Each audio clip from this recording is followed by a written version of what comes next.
Selamat pagi, salam sejahtera bagi kamu sekalian. Bersyukur boleh berjumpa kembali dalam renungan pagi Selasa 17 Mei 2022.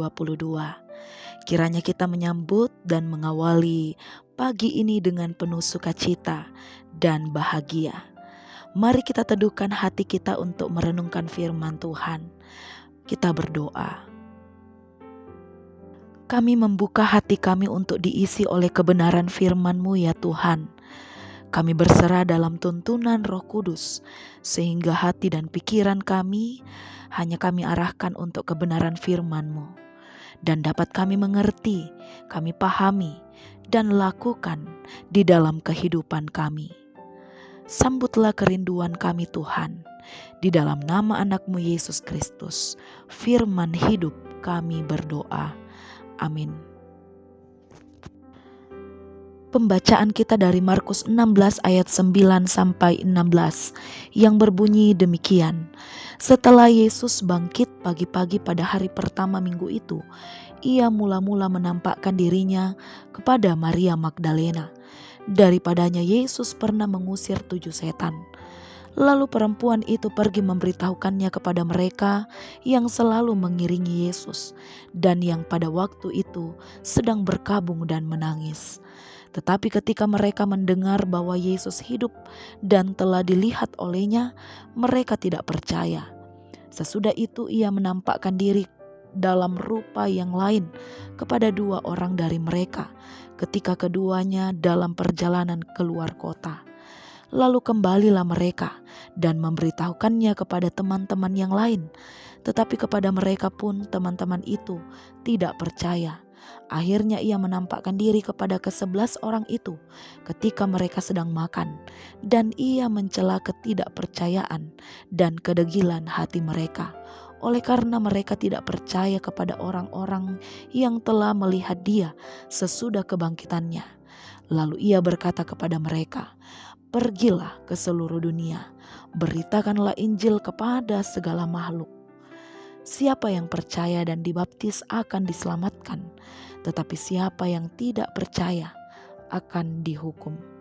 Demikianlah pembacaan firman Tuhan. Tak sedikit orang jika diberi tugas untuk melayani di gereja, ia akan menolak atau tidak menerima tugas tersebut. Ada beberapa alasan mengapa seseorang tidak siap untuk melakukan tugas pelayanan. Yang pertama, karena memang mereka berhalangan. Yang kedua, karena memang tidak siap untuk memberi diri melayani. Yang ketiga, karena tidak percaya diri. Tuhan Yesus memberikan tugas yang besar bagi murid-murid untuk pergi memberitakan Injil kepada segala makhluk. Sebelumnya, mereka tidak percaya dengan kebangkitan Kristus yang disampaikan oleh Maria Magdalena dan kedua murid yang dalam perjalanan keluar kota. Mengetahui kedegilan dan ketidakpercayaan para murid, Yesus menampakkan diri kepada mereka semua dan menegur juga mencela ketidakpercayaan mereka. Setelah itu, Yesus memberi perintah kepada mereka untuk memberitakan Injil sebelum Yesus terangkat ke sorga. Para murid melakukan segala perintah itu. Mereka memberitakan Injil tentang kebangkitan Kristus kepada segala penjuru dunia. Bapak, Ibu, Saudara-saudara, bagaimana dengan kita? Apakah kita juga siap untuk dipakai oleh Allah memberitakan Injil sama seperti para murid? Jika kita adalah orang-orang yang tidak meragukan kebangkitannya, maka itu berarti kita juga adalah orang yang diutus Tuhan untuk memberitakan kebangkitannya dan kehidupan yang kekal. Jangan ragukan kemampuan yang kita miliki, karena Tuhan yang akan selalu menolong, memperlengkapi, dan turut bekerja dalam hidup dan pelayanan kita. Kebangkitan Yesus bukan hanya untuk dikagumi, namun untuk diwartakan dengan janji bahwa Ia akan tetap menyertai kita di dalam kita mewartakan kabar keselamatan dari Tuhan. Terpujilah Tuhan atas firman-Nya. Amin. Mari kita berdoa. Ya Tuhan, kami memberi diri kami untuk diubah melalui firman-Mu. Kiranya kami semakin diperlengkapi untuk menjalankan tugas yang Tuhan berikan bagi setiap kami, yaitu memberitakan Injil kepada segala makhluk. Ya Tuhan, saat ini juga kami membawa kepadamu bagi setiap umat-Mu yang sedang dalam pergumulan. Berilah kasih dan sentuhan-Mu Tuhan, nyatakan kuasa-Mu dalam hidup mereka, sehingga pada waktu yang Tuhan telah tetapkan, mereka dapat terlepas dari setiap pergumulan dan penderitaan yang menghimpit hidup mereka. Ya Tuhan, saat ini kami berdoa bagi saudara-saudara kami yang sedang dalam kelemahan tubuh karena sakit penyakit. Engkau juga yang akan terus menjamah, yang akan memberi pemulihan bagi mereka. Bagi saudara-saudara kami yang terluka karena kehilangan orang yang dikasihinya, beri penghiburan, beri kekuatan ya Tuhan.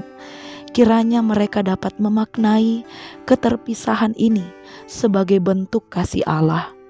Ya Tuhan, kami berdoa bagi orang tua kami yang lanjut usia dan memiliki keterbatasan untuk beraktivitas. Berkati mereka semua Tuhan, dalam topangan dan rangkulan Tuhan. Mereka akan tetap akan bekerja di luar dan di dalam rumah semakin terbatas. Jaga keluar masuk mereka ya Tuhan.